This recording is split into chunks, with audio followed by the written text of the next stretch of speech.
with the right information, with the right resources, with the right processes, I think there's it creates a heck of a competitive advantage. It's always been kind of a cowboyish kind of industry, but they'd make 100 decisions a day. If 51 of them were right, they had a good day, but it wasn't really based on data. But just understanding on average over 100 completed projects, how much variability is there between your estimated labor and your estimated materials or actual.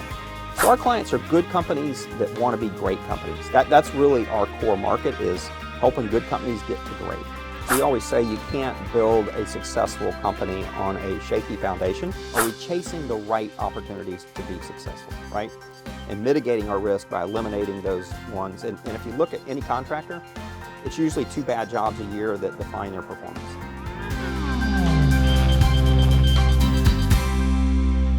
Welcome everybody to the next episode of the Mobilization Mindset. My name is Scott Peper. I am the CEO and founder of Mobilization Funding, and today we are going to be talking a lot of tactics and great, solid foundational advice on how you can run one of the best construction businesses for you.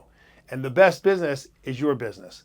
Today I have a great guest from FMI Corporation. He is a partner, Scott Kimpland.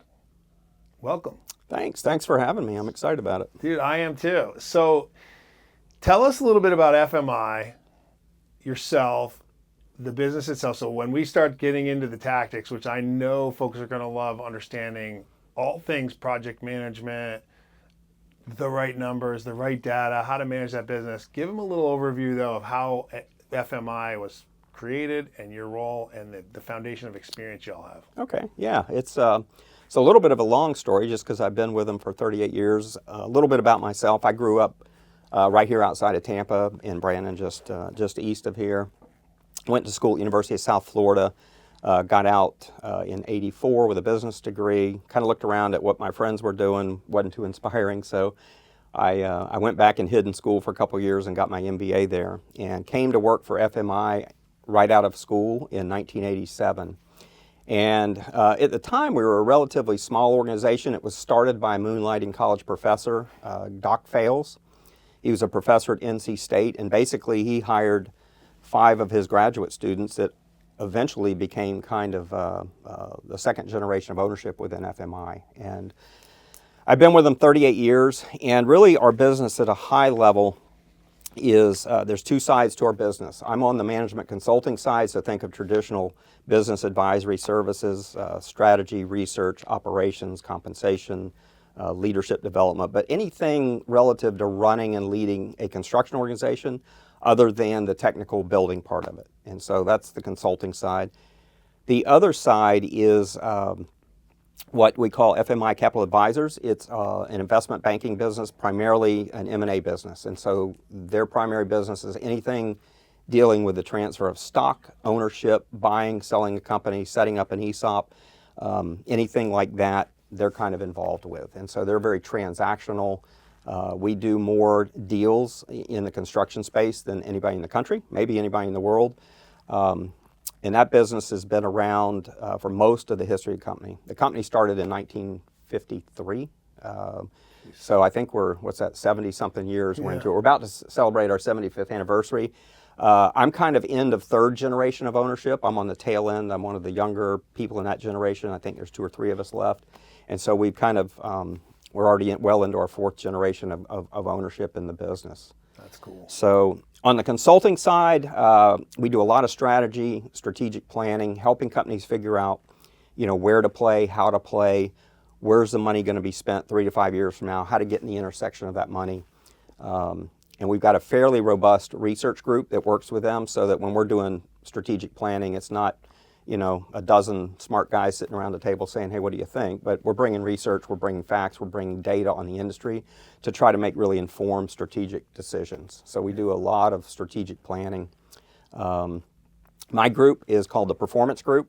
We do, think of just operational improvement. So companies, in most cases, probably 80% of them are labor-intensive, self-performing companies. They live and die by how well they manage the biggest controllable cost in their business, which is labor. So things around productivity, project management, all things operational is kind of what what I spend the majority of my time. We've got a team of folks, probably a dozen or so people in our group that does primarily that kind of work. So most of my experience, especially since about the early 90s, has been working with labor-intensive, self-performing contractors around just helping them optimize their operational performance. We've got another group that does, it's pretty fast-growing group that does nothing but compensation consulting. So if you're looking at developing an incentive-based plan that's, historically a lot of those were discretionary, but how do you put more objective, measurable metrics to those kind of things? Long-term deferred comp, construction, or compensation benchmarking, they do all of that.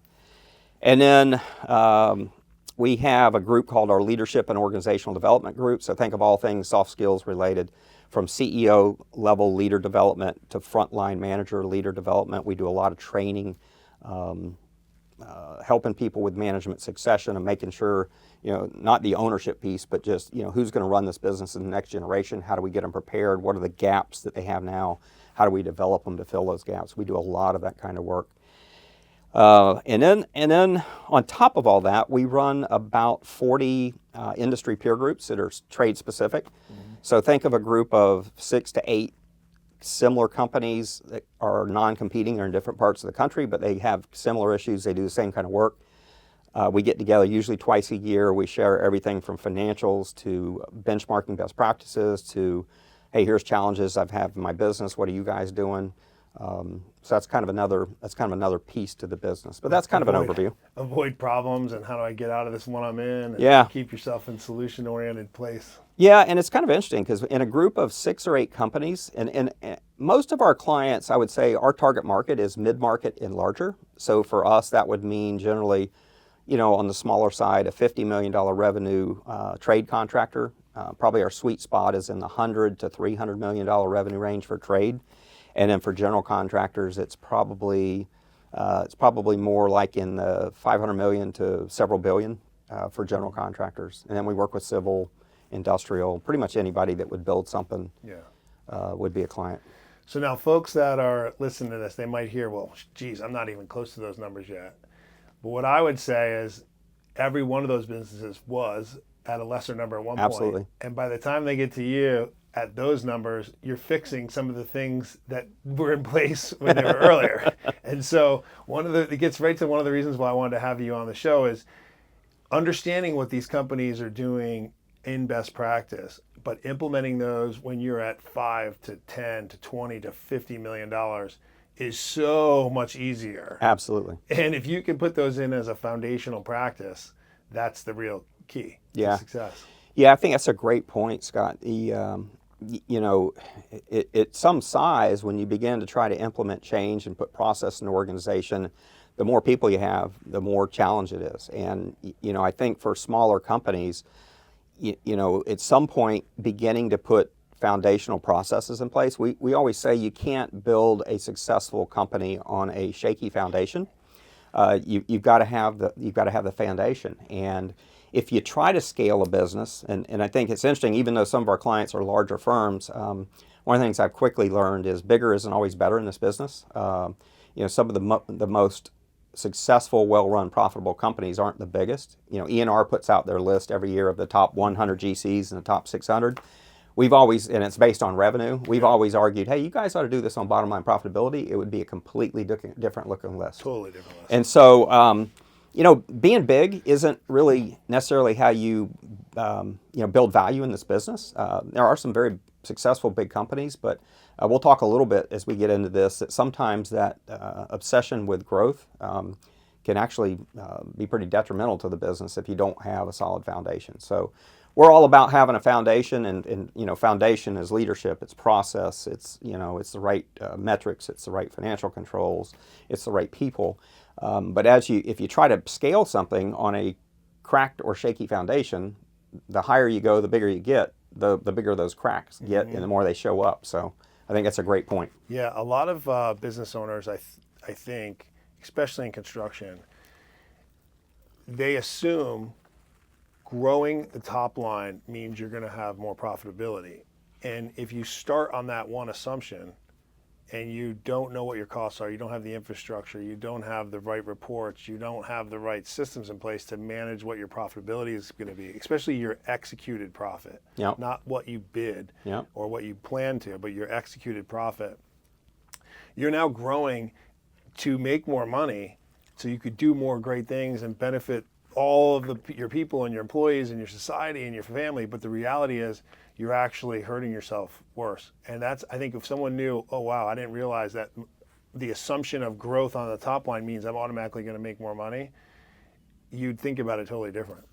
Yeah, Doc Fales, our founder, was an amazing guy, but he did, back in the 50s, he did a speech, and the title of the speech was Volume Kills, Profit Thrills. And it was all about this topic. And if you look at the data, talk to people in the banking industry, talk to people in the bonding industry, they will tell you that more contractors get in trouble and die from gluttony than they do from starvation. And I'll tell you, in 38 years of doing this, Scott, I've never seen a company go out of business because they did not have enough work. I've seen it get ugly, and I've seen the president have to become the estimator, the PM, the superintendent, but they were able to somehow scale. But I can tell you over the years, we've seen many, many companies get in trouble by going out through the top. And if you talk to bonding people, they'll tell you companies go out of business in construction through the top. They don't go out through the bottom. And so I think that's the point that you're making.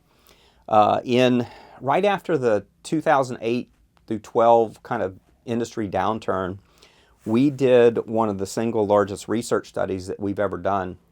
And the title of this was Why Large Contractors Fail. And what we did was we took ENR's list. I think the study was probably done 2013, 2014. We took ENR's list. We looked at all the companies that were currently on it. We went back 10 years previous, pulled out the list, and said, all right, who are the companies that were on there 10 years ago that are gone today? And specifically gone due to they went out of business. Mm-hmm. I think there was 14 companies in a matter of a decade that went from appearingly to be on the top of the world because of just their size, and people in the industry would assume, hey, that's a great company because they were big, but they no longer existed. And so we reached out. We knew a lot of the ex-CFOs. We knew people in the bonding industry, knew people in the banking industry. We knew the old CEOs that had kind of moved on to other locations. But we went out and just did a massive study, interviewed them, and one of the characteristics, there's about half a dozen characteristics that were common. But the most common characteristic of them that we discovered was obsession with volume, obsession with top line, as opposed to obsession with profitability and bottom line. And, they got to a point where they'd take, the jobs got larger, the risk got larger, they got a bad one, and, cash flow became an issue, and they started having to take additional work to fund the cash flow on the bad ones, and it just becomes, I forget the name. I think it was called a death spiral or something. We labeled it something, but you just get in this death loop that you at some point you can't get out of, right? You can't get out. Yeah, and you can't catch up with cash. So that's a big issue. And unless you're adding revenue that is 2 or 3 times as profitable, you can't dig your way out of it. You can't take your way out. It's almost impossible. Yeah. You brought up your founder. Tell me about what problem he set out to solve that he saw when he was sitting in school and said, I got to get out of this school and get into this industry. What problem did he see that he wanted to solve? Yeah, he was an interesting guy. And I'm one of the last people in FMI that kind of had a connection with him, because I think he retired about 3 years before I came on board, but he continued to stick around and show up probably several years in my career. So I had an opportunity to meet him. Just a phenomenal guy, but he was teaching graduate business classes, I think, at NC State University. And somehow he had relationships that kind of ended up going into the construction industry. And initially, what kind of drove the whole business was he started moonlighting, but these were very technical people. They understood the trade. A lot of them grew up in the trade, or they came in from a technical degree background, but didn't have much business or financial acumen. Mm-hmm. And actually our early work was with mechanical contractors. Back then, I never knew this, but they called them warm air contractors, but that was kind of the title of the game. And pretty much everything he was doing was helping them set up accounting and financial management processes to control the financial side of the business. And so that's really where we got our start. And so he was spending 90% of his time teaching at the university, making 10% of his income. He was spending 10% of his time moonlighting as a consultant, working with contractors, making 90% of his income. and it didn't take him long to figure out, I need to do something here. So he hired, like I said, roughly, it was like 5 of his key students that were graduate students, eventually became second generation. And, we just continued to kind of grow and expand service offerings as we got more and more access to the industry and learn more and more about, contractors. I love it. Yeah. So in my day job, we have a company called Mobilization Funding out here, and we work with lots of contractors of all different sizes. But our average customer, I would say, is probably in that couple $1 million all the way up to maybe 30, 40, 50 million dollars, and even more, a few. One thing that I've learned over the last 13 years, and I don't know, I didn't do a study, I haven't read any, I didn't do any data, but my anecdotal feeling is that I don't think contractors get in trouble because they don't know how to make good decisions. I think they get in trouble because they lack the information in order to make the decision. Because when they are presented with your gain fade analysis, what's profitable, this will not cash flow, this supplier costs more, but if you utilize them, this is what your cash needs are going to be. They inherently are always like, well, stop, I can fix that. And you point out to them what the issues are going to be, and then they know what to go do. Yeah. And so it was really an interesting thought to me, because when we first started, certainly when we first started the business and before we learned, I would have told you the opposite. I was like, these guys they're just technicians and they're doing good work and they just don't know what decisions to make, But I don't think that's true. And I wonder, I only ask you that because you have the data, you've seen it, and I'm wondering if you have I would agree with that. These are smart people. The one thing that has always attracted me to the industry, I'm the least technical person you'll ever meet. You wouldn't want me to build a doghouse for you. That's just not a skill set that I have. But I've always been intrigued by the things that folks in this industry build with the crappy information, the crappy plans they have, what they're able to produce. But it marvels me. I mean, and it's also one of the few industries in our country where 30 years later you can drive by with your kids and it has lasting value. It's still there, right? You create something that has lasting value to society. So, I just like being, but you're right. These are smart people. A lot of them just don't know what they don't know, but with the right information, with the right resources, with the right processes, I think there's that creates a heck of a competitive advantage. And I think, if you look at most of these people when they get into this business, they don't want to get into it because they have a passion around data and analytics and looking at the numbers. They got into it because they love to build stuff. They like working outside, and so they kind of follow their passion. And in many cases, most of my clients started out companies that the size that you mentioned that were just incredibly entrepreneurial. Given the right information, they could make good decisions. They learned quickly, but that's how most of these companies started. Yeah, I agree, and I think it's what makes me so passionate about it. So I'm like, it's just the information. If you have the information, you won't even get yourself in any trouble. And also because we've seen so much now, you can see like when someone's rounding first base and moving around the bases to trouble, and you're like, no, like just grab this, and so I try to. One of the reasons why we want to do information-driven education through the business side, whether it's a podcast or anything else, is because I feel like given that right information, you could avoid so many of these common issues and mistakes.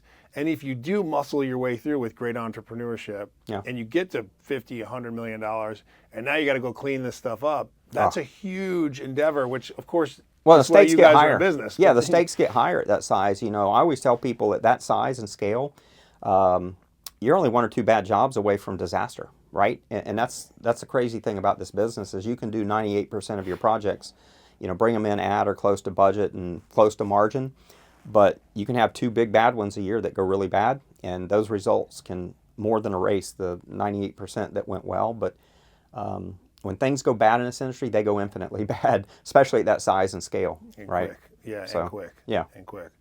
So let's talk about the types of systems and processes that are, mandatory for a successful business.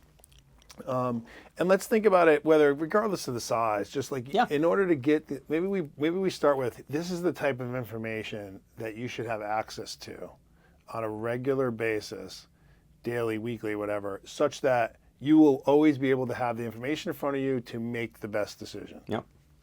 So one of the things that I don't know, probably a dozen years ago, FMI, we kind of through some strategic planning, kind of came to the conclusion that, you know, even at the size and scale a lot of our clients were, a lot of them were still making decisions based on gut intuition. You know, it's always been kind of a cowboyish kind of industry.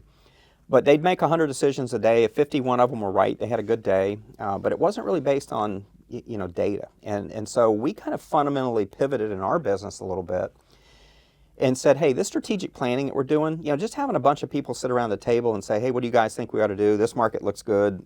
We said, you know, we've got to create more focus on helping our clients become fact-based and data-driven, right? And there was a defining point that I can remember 10, 12 years ago that just said, we're not going to work on solutions with clients without having the right facts and data in front of us. And so that's when we really started to put some juice behind our research group so that when we came into planning sessions, we'd have that. So we really kind of made a pivot 10, 12 years ago with the idea of we've got to teach the industry to become more fact-based and data-driven, which I think is kind of where you're getting to.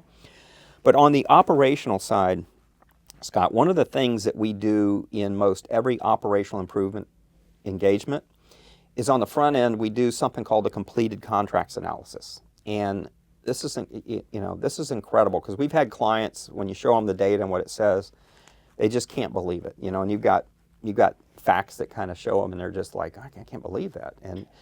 But what we do is we go back and we ask them to give us a bunch of data for the last 2 or 3 years worth of completed projects. They're done, you know the score, you know what you bid them at, you know bid day margin, you know final margin, you know what your estimated labor was with change order estimates in it, you know what your final labor was. We take all their direct cost items, estimate versus actual, margin estimate actual. And usually we add some, I guess, variables to that. You know, who was the customer? What was the size of the job? You know, maybe it was type of job, but we put a bunch of different demographic information in there so we can sort it and slice it and dice it. Who was your estimator? Who was your PM? Who was your foreman? You know, who was the GC you were working for? Some of these things are key things that matter. Yeah. And we've, you know, we just give them a big Excel spreadsheet, they populate it, and then we've got a tool that takes it out of there and puts it in a lot of very cool graphic, you know, just puts it in an output and graphic format that you can kind of look at it and like quickly, you know, you can see stories very quickly. And, you know, I remember one of the first ones I did, the client kept talking about, they were a trade contractor down in South Florida. They kept talking about one of their best customers, a GC that they work with. It's one of our best customers. Well, we did the analysis, and it was really interesting when it came back. Their largest margin fade was with this so-called best customer. Well, their perception of best customer was, we get a lot of work with them. Mm-hmm. My conclusion was, the reason you get a lot of work with them is because you're giving half of it away for about half of what you should be selling it at, right? But I think to your point, you know, when you start to put real information in front of people, you start to see, you know, you start to ask questions, right? When you start looking at data, you start to say, well, why does that look like that? You know, so, you know, just understanding on average over 100 completed projects, you know, how much variability is there between your estimated labor and your estimated materials, your actual? You can learn a lot about how accurate is your direct cost estimating, and you know, do your people really understand what your cost of doing business is? And then can you effectively, on the operations side, manage to or better than your estimated cost? And so we're big fans of going a little bit deeper than just margin gain erosion. That can be a little misleading because if you look at, for example, a typical mechanical, electrical contractor, probably any kind of contractor, on average, if you looked at 100 companies in that data I just talked about, probably 98 of them on average will overrun their labor, right? When you aggregate 100 completed jobs, their actual labor spend is going to be more than what they anticipated. Their material cost is going to typically be considerably lower than their estimated material cost. And so if you're not careful, you can have high overruns in labor and equipment for the equipment-intensive guys, but you have huge savings on material, and those things kind of wash each other out. So when you look at it at a margin standpoint, you're like, they're pretty good, yeah. But when you peel the onion back, get behind the curtain, you're like, you know, and what that does, what it basically means, if you're looking at that big sample of jobs, you are basically overestimating material-intensive jobs you're underestimating labor-intensive jobs. And if you continue to do that, it's just going to drive you strategically to picking up more of those large labor-intensive jobs because you're underestimating the cost, and you're going to pick up less of those material-intensive jobs. And so it's actually going to steer you towards, picking up crappy work that you lose a lot of labor on or equipment, right? So that's the first analysis we do, to just get a handle on how good are these guys at knowing what their direct costs are on bid day. Here's the other thing I've learned. Your direct costs are different than my direct cost. Our cost to deliver work is different, right? You run your business differently.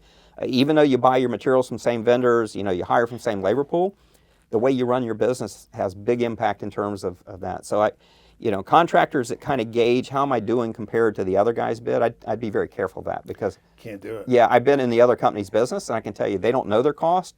They're winging it, and they're probably not a good benchmark to shoot for. Yeah. Two companies can do the same exact job at the same exact contracted price. Yep. One can make 30%, another one could lose money. See it every day. All See the it time. every day. Yep.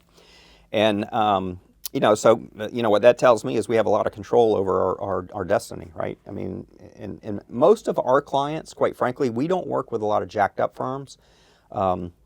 Years ago, we did have a turnaround group. We did that for a few years, and it was just horrible business. It was just terrible. It was just daily cash flow management. It was firing people. It was cost. It was slash and burn. And we just said, hey, if we're going to work as hard as we do at this, we're going to work on the fun stuff. So we typically, most of our clients are above average, because nothing we do they wake up in the morning and say, hey, we got to call FMI and spend money on this. It's all discretionary spending. Right. So our clients are good companies that want to be great companies. That's really our core market, is helping good companies get to great. And in doing that, we just learned a lot about what does a great company look like and what does it take to be a great company. We're not any smart anybody, but we get to work with we get to see a lot of data and a lot of companies. And going from good to great is exponentially more difficult than going from bad to good. It is. Absolutely. Yeah. Bad to good, I think what a lot of people don't realize is going from bad to good is literally a mindset shift and some humility, and you could be pretty good. Yeah. Yeah, so if you look at just the data, and we've got, every one of our clients, we collect, annual P&Ls. We've got more financial data than you can shake a stick at, and there's some outside sources that we get it from as well. But what's interesting is if you look at the top 15%, just if you measure just by financial performance, the top 15% of contractors make more than double what the average of their peer group makes, right? So the top 10 or 15% is making double what the average of their trade is making, which is crazy. Yeah, yeah. So when you get into a job or you're talking to a contractor, what's one of the most telltale signs that they might have a productivity issue, or either maybe it's reports or maybe it's a certain thing they say? Like, I'm thinking out, if someone's listening to you and I talk right now, they're like, man, I wonder if I have that. And maybe you could say, like, well, if you're saying to yourself on a weekly or monthly basis such and such lines in your head. Yep. It's so a couple things we listen for and look for. Anybody that's experiencing margin erosion, right? Final margin's different than bid day margin, and that's happening consistently, or more times than not.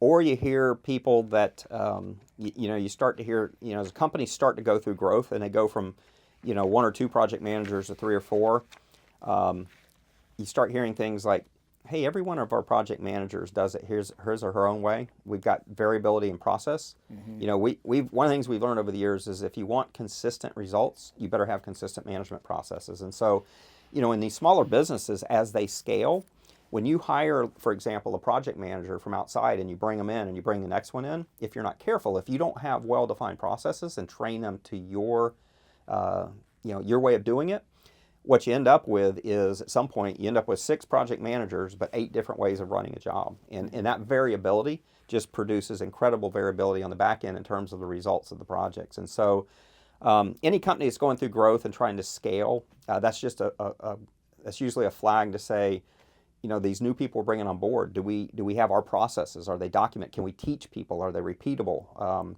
That's usually a clue that we would look for, right?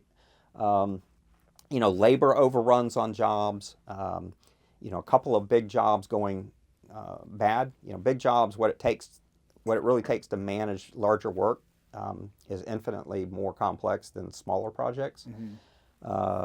You know, or you're just financially not performing at a level that, you know, you think you should be. You're not competitive. You know, you're not winning work because, you know, your cost structure is too high. That could be an indication. You know, or, you know, quite frankly, a lot of ours are like people that say, hey, we're kind of making average profits, but, you know, who wants to be average, right? A lot of our, if you think about people in this industry, they're pretty dang competitive, right? That's one characteristic. It's true. Competitive and grit. And one of my colleagues always uses this example, but he said, you know, think about this. If, you know, if you're retiring next month and you've had a career for 30 years with a contractor and, you know, we're at Scott's retirement party and we're asking some of Scott's peers and colleagues that have worked with him over the years, hey, what kind of guy was Scott? And, you know, if they look at you and say, he was average, you know, how would you feel about that, right? Not good. Yeah. And I think a lot of our clients, you know, being average just isn't exciting to them, right? No. They want to be industry-leading firms. Yeah. And so, you know, and I think that's one of the beautiful characteristics of people in this industry. These people, you know, they've got grit. You know, this is a hard business. And people that succeed in this business, I'm telling you, if you can grow and scale and run a successful and profitable construction company, I'm convinced you could do anything. This is a hard business. You could definitely do anything. Yeah, it's just tough. So lending to the construction industry is another tough business. If you can do that, you can do a lot as well too. Yeah, I always said if I had a rich uncle that died and left me a bunch of money, I'm not sure this would be the industry I would invest it in. But Yeah. So maybe, Scott, back to some of the processes you were asking me. I got a little bit off. I get passionate about this stuff. So if you look at any contractor, regardless of size, there's probably 6, 7, 8 things that we found are pretty fundamental. You know, when we talk about building a strong foundation, these are the foundational elements. So it kind of a high level, we've always said there's 3 things a contractor needs to do to be successful. 1, they need to win profitable work, okay? Bring in profitable work. Number 2, they've got to execute work profitably, that profitable work. And then 3, they need to keep score. They need to know where they're at. They need to understand cash flow. They need to understand the financial and you know, the accounting side of the business, be able to interpret, you know, the vital signs, if you will, and what those things mean.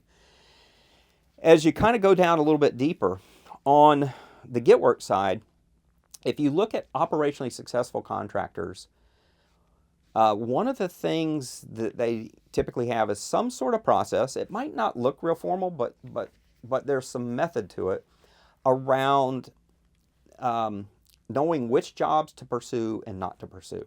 So, for example, if you've done that completed contract analysis, that data, if you look at it, will tell you, here's where your sweet spot is, here's where your sweet spot isn't. You begin to see that when you look at data. So it might be defined by a type of job, type of work. It might be defined by a certain kind of customer, a certain kind of end user, a certain size job. There might be certain size jobs where you're just, you know, it's money. Every time you do it, you're predictable. When you get outside of that, variability of results. And so most operationally successful contractors are really good at what we call having a go, no-go process that screens all of these opportunities and says, shiny object, maybe even a good customer, but bad opportunity for me. The financial side doesn't work. Yeah. Or, we've seen this one a lot lately, is that's a really good job with a really good customer, but it's going to be a really tough job and it requires an A team. We're going to have an A PM on it, an A level PM and an A level field manager.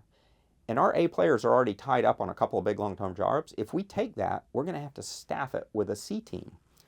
And contractors that have the discipline to say no to a bad opportunity with a good client, that's a really hard thing to do. But the best ones can do that. They have the discipline to say, I will tell you, I think it's the single hardest thing a contractor can do is say no to a good client with a bad opportunity. And I would tell you right now, that's rare earth in the early phases. For companies that are under, well, you're trying to grow, right? Companies that are under $20, $30 million, Yeah. that is more important for you than it is for the bigger companies, or it's at least as important. And yet, I bet you it's very rarely that a decision that's made. Yeah. Because you're trying to win work. You're trying to win that customer. You want to say yes to them. You want to say yes to them, and you're not even. I bet you some that are listening right now would say, well, my A team versus C team, like why would it be different? Like, and obviously when you Yeah. when you frame them as A and C, it's always going to be different. Yeah. But if you don't know what your A team is doing and your C team, and that doesn't mean like time in business, doesn't mean time in the field. It just means, are they capable of executing Yeah. to the standard consistently, time in, time out, such that you can be well. Like we have a project here in Tampa, and I was driving around, and you're familiar with this. The coastal construction is building those Ritz-Carltons, right? And it's they're big, Down two on big Bayshore? towers down on Yeah. Bayshore, right on Beta Bay and Bayshore in Tampa. They're doing a great job. They look great. But what I noticed was, I bet you there's a lot of subcontractors that underestimated what it was going to be like to get your crew to that site every day, and where they were going to park, You drive in the same area I do. and how long it was going to take. Because I've watched them cross Yeah. Beta Bay, and I'm like, Cross Beta Bay. that's a nightmare. Yeah. And this is a big construction site. Yeah, they're parking all the way down on Howard at some of the businesses on Howard. Yep. Yep. And it's not easy to get to. No. You could waste an hour a day for Yep. something that's been in construction for 2 years. Yeah. That's a lot of man hours. And so if you didn't estimate that, or you don't have that as part of somewhere in your scope of schedule of values and Yeah. your bid, It's a cost. there's a real Yeah. cost there. Yeah. And it's not like your guys aren't getting there on time. I mean, it's just not easy. Yeah, and one of the things on this operational side that we always get people to look at is go back and look at your P&L statement. And we're big fans of focus on labor. If you take care of labor, the other things tend to fall in line. Equipment's going to fall in line. If labor overruns, you're probably going to overrun on rental equipment because you're going to have more bodies out there for longer. But labor, if you control that, everything else tends to work. And you don't blow your material budget by 50%. You can blow your labor budget by 50% easily, right? Easy. And so think about this, though. If you took most of the companies you work with and just look at what's your annual field labor spend. What do they spend a year on field labor, right? And say, all right, what does 5 or 10% of that number look like? And what would that 5 or 10% number look like if it took 5 or 10% more labor than we bid to do the job? What would that look like to your bottom line? Or if we could do work 5 to 10% more productively, what would that do to your bottom line? At 10%, an average performing company will almost double their bottom line with a 10% change in productivity. So to put that in terms of the example you just used, an hour a day out of an 8-hour day, that's what, 12%, 12.5%, something like that, if my math is right? 6 minutes out of every hour is 10%. So if there's 6 minutes a day on average that you're unproductive on a job for the reason that's within your control or influence, that's really the difference between an average contractor, an underperformer, and a superstar. It's minutes, right? Minutes. An 8-hour day, 48 minutes is 10%. So, I always ask my clients, can you imagine there's 40, or if you go out to a job site, do you think you'd find 48 minutes in a day that you're unproductive for a reason? Now, there's uncontrollable stuff, right? Yeah. There's customers and there's weather, but things that you have control or influence over, do you think there's 48 minutes a day of self-inflicted stuff? And every one of them will look in your eye and say, oh, absolutely, right? I mean, and it's little things. It's not one 48-minute chunk. It's 5 minutes here. The materials are staged 200 yards from the job site. The porta-johns, there's a 10-minute walk to the porta-john. The fueling truck shows up right during the middle of the day, and our equipment's down. Nothing's happening, as opposed to fueling and greasing at night. But it's a lot of those little things that make the difference in that 10% a day. And quite frankly, that's the difference between for a labor-intensive company. That's the difference between being 300 plus batter, 250 average batter, or below the Mendoza line, right? That's it. So when you identify those problems for these companies that have these labor issues like that, what is the fix? What are the implementation steps to take? So it goes back to, it's always people and process. We on the front end of a deal kind of do what we call an operational assessment. We look at, first of all, we look at just kind of strategy. Do you understand what your sweet spot is? Are you chasing the right stuff? Is it logical? You do the completed contract analysis. You've got some data, but a lot of it comes back to those processes. So I mentioned on the front end the go no go. Are we chasing the right opportunities to be successful, right? And mitigating our risk by eliminating those ones. And if you look at any contractor, it's usually 2 bad jobs a year that define their performance. And if you can eliminate those 2 bad jobs a year, you can do really well in this business. Unfortunately, it's usually 2 big jobs that go bad, right?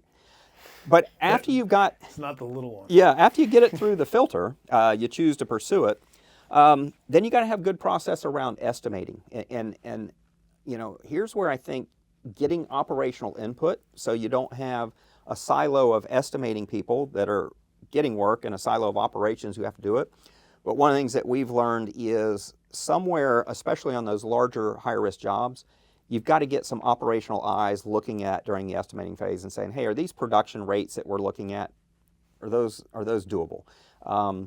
Is there some risk that we see operationally that as an estimator on a set of plans, you're not seeing it? But getting good estimator and operational collaboration, having an estimate review process. And again, maybe not on every project, but at some size or risk profile for a job, before an estimate goes out, we're going to get 3 or 4 sets of eyes to kind of go through this thing and make sure we didn't miss something, or there's not a big gap, or there's production rates that somebody says, where in the world do we get those? We've never produced at that rate, right? So having that rigor to run estimates through a filter and get more eyes looking at it just minimizes your chance of something getting through the filter that's just a bad job. Because here's the reality. You won't outperform a bad estimate. You just can't, okay? Right. And, on behalf of the estimators, estimating's not perfect. I always hear people say it was a bad estimate. Well, I always laugh at that, right? That's why they're called an estimator, right? They're not, they don't give you their business card and it says Chief Perfect. It says Chief Estimator. Right. So estimating's not perfect. They have limited time.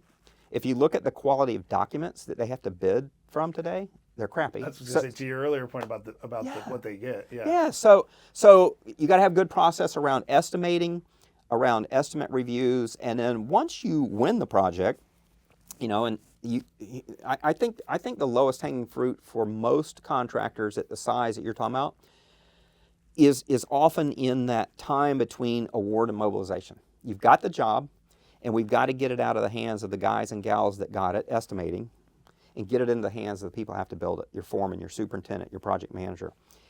And one of the things we've learned is, there's probably exceptions to this, but the earlier and deeper that your field leader is involved in a new project, the less labor they're going to spend on it. And we see in so many cases, even with some of our big, seemingly sophisticated clients, somebody walks through the office one day and somebody throws them a set of plans and says, hey, Scott, you're 3 weeks behind. Good luck. Get busy. And that's how that job gets transitioned. And, once they get out in the field and the bullets start flying, the ability to back up and plan, you're done, right? The wave is going to hit you. And then 6 months later, those same companies are like, hey, why is that job going bad? And, why are we running over? And everybody forgets. So we call that pre-job planning, but just how does a job get handed off and transitioned? What information does that superintendent or foreman have before they hit the job? Do they understand scope? Because if they don't, they're going to get talked into a lot of additional work by the customer that we're going to do for free, that they won't even realize it was a change order, right? So communication of scope, how are we going to track it? How do we break this big job down with a lot of labor's hours into a bunch of small jobs that we can track it? But if your field leader doesn't hit the job really understanding it, you're behind the 8 ball and they're never going to catch up. And that's a huge opportunity for most companies. Yeah.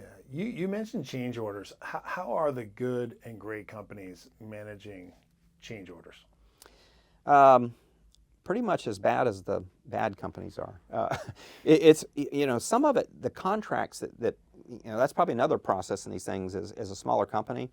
The contracts that some of these general contractors are asking people to sign, they'll flat out tell you, I would not sign this if I was a subcontractor. So there's got to be some step in that work acquisition process where there's, also matching up is what we proposed on what comes back in the contract. A lot of times that's a mismatch. I think in your line of business, Scott, I've had clients come back and say, they're asking us to sign this, but this is crazy. And I've actually said, hey, call your bonding agent, have him write a letter and say, we're not going to allow them to do this. We won't bond the job, right? But I think in your business, when you underwrite risk, without understanding the contract terms, that's a crazy. Some of the stuff they sign up for is ridiculous. Yeah, we have customers ask us all the time, why do you do this whole contract analysis? And we run through an entire contract analysis. Yeah, and it gives us that's where your risk is. Yeah, and then we also run an entire cash flow analysis. Like, wow, what are these two? These are two things that some companies aren't even doing, but they're everything to figure out if you can actually execute on the project, and therefore can we give you a loan, and can you make the loan? Is it the right amount of money? Even if we're going to make the loan no matter what, which is not what we do, but let's just say we were going to do that.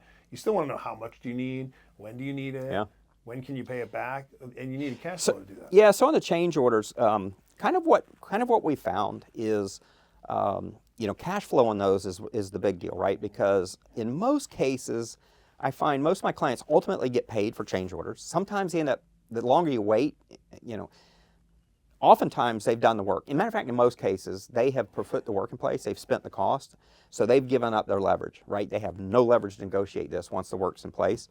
So in some cases, they end up negotiating months later, right? At that point, the GC has no incentive to resolve that quickly, right? They're gonna let that ride as long as they can.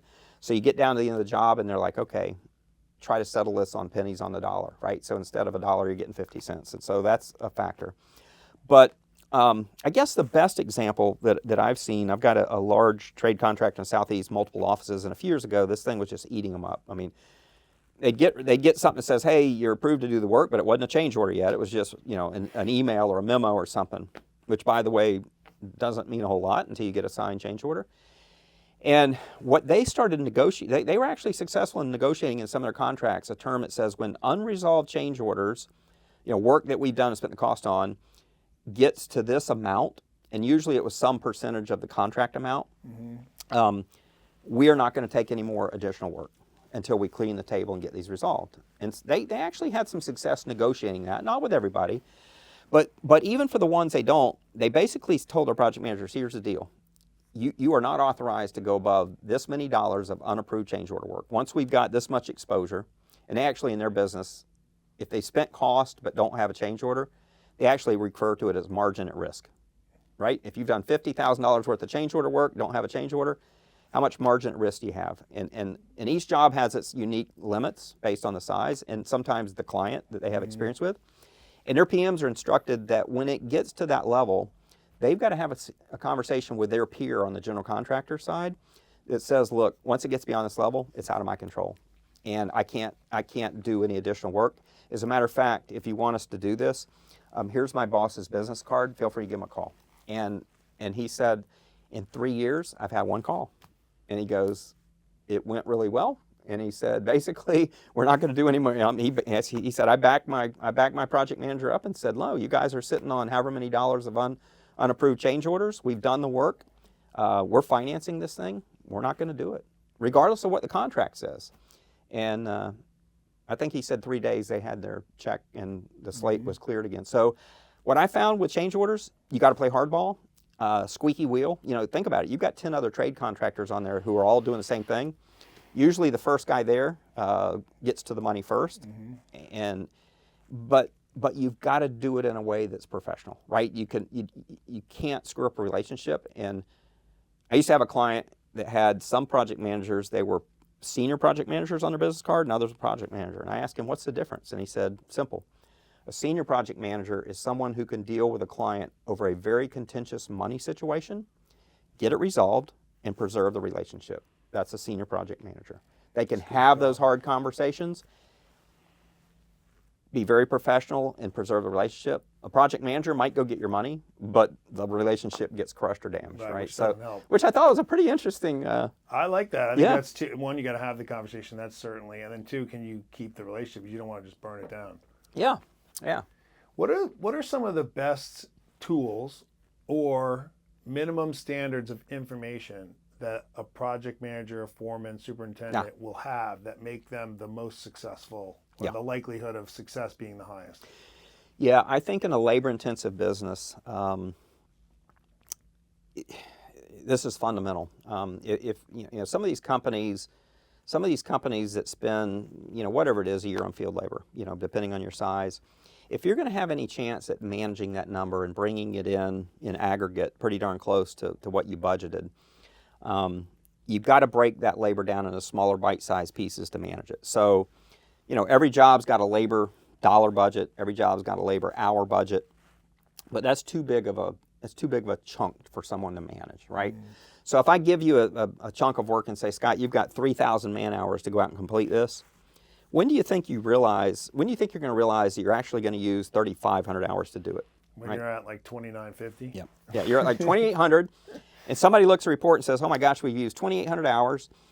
We only had 3,000 to budget. I've got 5 guys on my crew. We're working 40 hours a week. Holy crap, I'm burning 200 hours a week. I'm in trouble, right?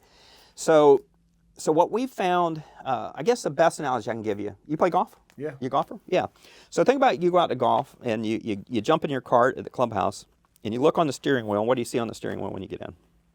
You see a little short scorecard. pencil and a scorecard. Yeah, scorecard, right?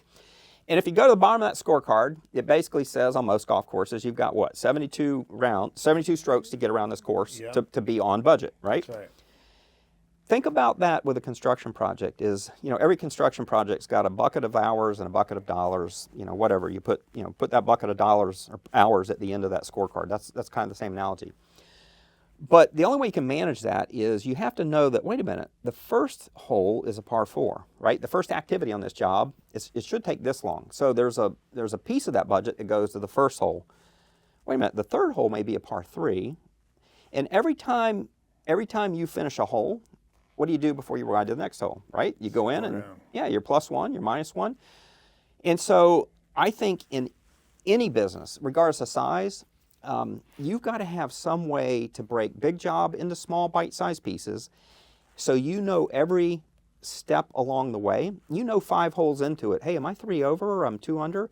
And with that information, your ability to kind of project where you're going to be at the end of 18 gets a lot more clear and crystallized, right? So when you start thinking about having to do a cost projection and, if 8 holes in that you're 10 over, there's a pretty good chance that you can extrapolate that and know where you're at. And so projects need a scorecard. And I see foremen, even in big companies, I see foremen out there managing tens of millions of dollars of labor a year that have no scorecard. They have no idea whether they're winning or losing. They have no idea where they're winning or losing until the game's over. And somebody turns on the scoreboard and says, hey, Scott, you used 10% more hours than you had in the budget. Well, I can't do anything about it. And so whether you call that job costing, but it's the idea of breaking big jobs down into bite-sized pieces. Now, with a small contractor, you don't need to overcomplicate that. You may have to take that total job budget and you may need to break it down into 5 or 6 chunks, right? And a logical way to think of it is you just kind of ask the field guy, how are we going to build this? What are we going to do first? All right? There's a definable piece of work.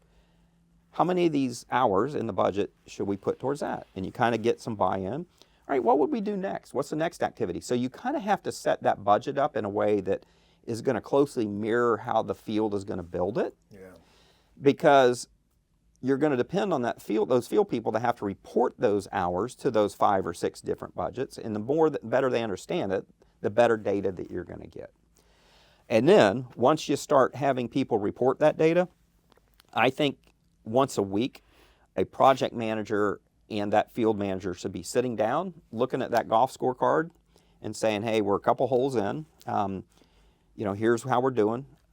But I think you have to kind of put that information in front of your foreman and keep giving them the feedback. And I personally think it's a project manager's responsibility to keep the information in front of them and continuing having discussions around where we at, how we're doing. But we found just putting the score in front of people changes behavior dramatically, right? Yeah, I can see if I don't know I'm 10 strokes down, I'm not going to change anything I'm doing, right? I'm not going to try a different club or. Well, you think if your gut and your feel tells you you're doing great, then why would you change? Yeah, and that's a great example. You can't run with the small margins and the difference that 10% plus or minus makes on productivity. You can't run jobs on gut feel. That's not good enough. No, it's not good enough at all. You guys come out with a report every quarter, or you came out with it in Q2, and it showed a huge drop in industry confidence, especially in the design phase. Yeah. Talk a little bit about that. What does that actually mean for contractors today in the field? What should they be doing different? What's the so what of that? Yeah. So I think you're referring to. There's a couple of them out there called a sentiment index. Basically, we reach out to a bunch of our clients. And it's just a gauge of how are you feeling based on what you're seeing with your backlog, work opportunities, bid opportunities.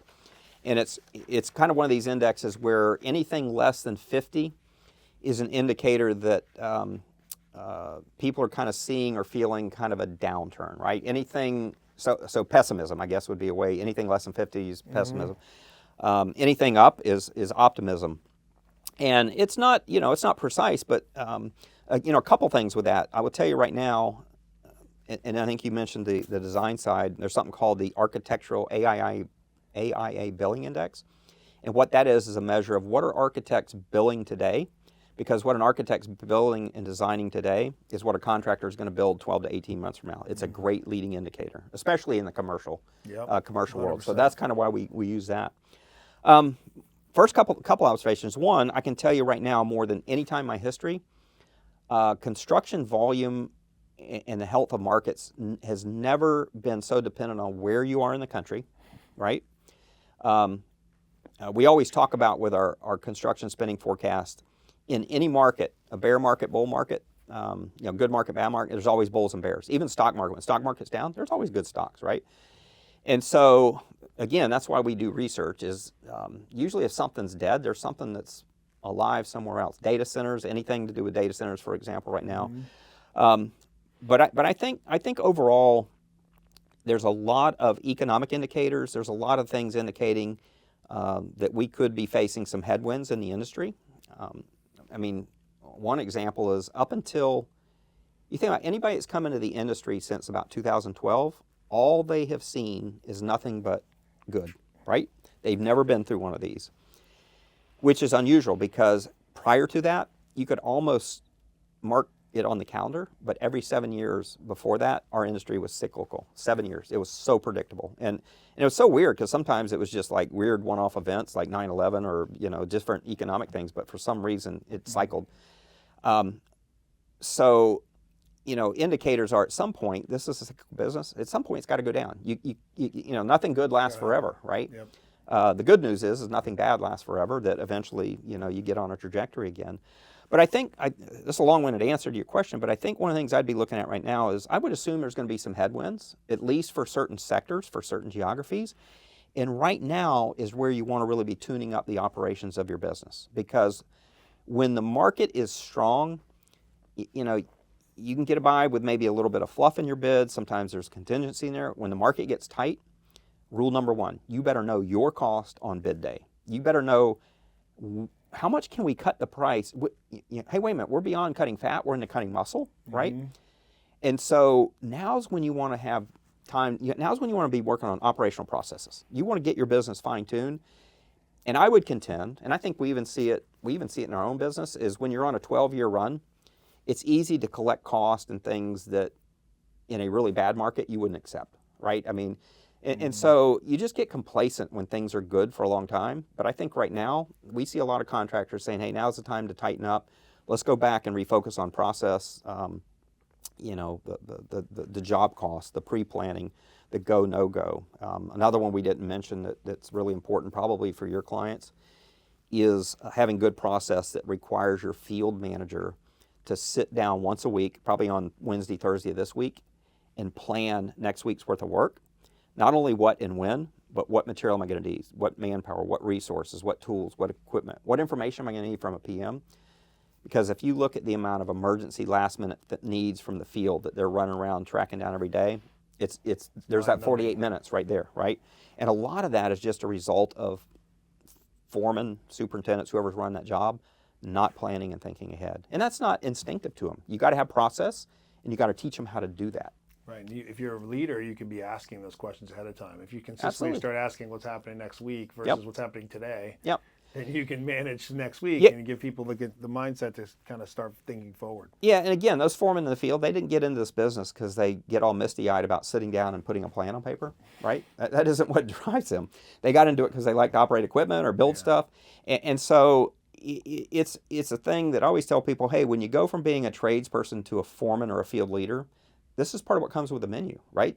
Planning skills, right? You got to be able to do this. And we usually help clients. It doesn't have to be anything too sophisticated, but something that forces them to sit down.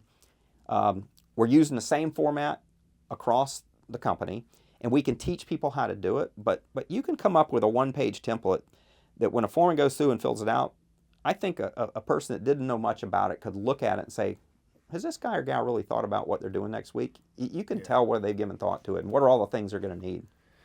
So if there's a contractor out there right now and they're sitting here listening to this and they've listened to us for the last hour and they're like, there's so many good points, I want to put it in. Is there one mindset shift that they can make that would be if there's just one minimal mindset shift that they could make that would make such a monumental difference to capture a lot of what we're talking about to lead them more to success? You got to get beyond, that's the way we've always done it before, right? That one's pretty prevalent in the industry. But I think if I had one piece of advice and could kind of summarize this, if you look at any, whether it's professional sports, whether it's successful business people, anybody that's obtained some level of success in whatever they do, most of those people have not done it on their own. There's people that have helped them along the way, right? And a lot of times people look at us as a consultant and think, well, man, if I'm hiring a consultant, we must be broken. And just the ego of saying, hey, we need help to fix this. Mm-hmm. Some people can't get through that. But if you look at, take a guy like Tom Brady, the pinnacle of his career, they would tell you that guy probably had more coaches and outside mentors. He had people helping him with diet. He had people helping him with exercise. He had coaches. My advice would be find some mentors. Find people that can help you, that have the financial acumen, the business sense, somebody that scaled a business and gotten through the point that you're struggling with. Find mentors like that and be open to listening to them. And there's a ton of them. I mean, just in our LinkedIn community online, you've got guys like Herb Sargent that just, you can spend an hour with Herb and there's more wisdom there than you'd gain in a lifetime. And this guy has lived it. I mean, he's not, he's not talking about it from a consulting standpoint, but he's lived and breathed this stuff. That's right. But, read, listen to podcasts, find mentors that can kind of help you. Get involved in a peer group, even if it's informal. Find 6 other companies that do what you do. But that would be my advice to people, because you're not going to get there alone. And the more resources you surround yourself with, I think you just got a better shot at it. Yeah, I love that advice. I would add one thing to that. When you go talk to them, don't try to impress them. Yeah. Just ask your questions and listen. Yeah. You don't need to impress them. They're not trying to see who's impressive or not. They're trying to help. Yeah. These peer groups, heck, I've been doing this a long time. I've got 4 active peer groups. I meet with them twice a year. I'm telling you what, I learn more in those meetings than I'll learn in a year. Yeah. I mean, just listening, 100%. Here's things CEOs are dealing with. Here's how they think about things. But there's so many people in this industry you can learn from. Even just knowing what's a big deal and what's not. I mean, sometimes like the peer groups I listen to, like, Scott, that's not a big deal. Yeah. Or I have a mentor that tells me the same thing all the time. He's like, I'll go through this whole thing and I'm all like really flustered about it or something's right, and he'll be like, hey man, you're nothing special. That we all do. We all have to deal with that. Yeah. And I'll be like, oh really? Yeah. He's like, yeah. I'm like, well, okay. Misery loves company. So what do we do? He's like, you just do ask these 3 questions, figure these 3 things out, and then come back and let me know and we'll figure it out. I'm like, okay, I thought this was like some extraordinary thing. In the safety community, they've got some acronym now. It's stuff that can kill you, but I think they call it something other than that. But there's an acronym for that. But it's like, everything's not going to kill you. You got to be able to kind of sort through what are the things that are going to really kill me if I don't deal with it here. So, yeah. I love it. Yeah. Well, man, I really appreciate you coming in. It's awesome talking to you. You're a wealth of knowledge. You have an excellent LinkedIn community yourself. You do, your posts are information, they're insightful. I love that. I appreciate that. You're doing that there. So anyone listening, you can find lots of awesome information from Scott right on his LinkedIn. Of course, at FMI Corporation. Where else is a good place to reach out to you if anyone's sitting here listening saying, man, how do I get this guy and his team in my group? Yeah, easy way, scott.kimpland@fmicorp.com, email. I'm on the road a lot with clients a lot, but I do check email. I'm pretty responsive to that, or through the LinkedIn, DM me through LinkedIn, easy way to get a hold of me. I love it. I'm pretty responsive, so. I love it. Yeah. Well, everybody, give us all a share, pass this great information on. If you have found any value at all in this, you can catch both Scott and I on LinkedIn. You can get mobilization funding on our YouTube channel as well at Mobilization Funding, and of course at mobilizationfunding.com. Until next time, have a great week and may God bless you.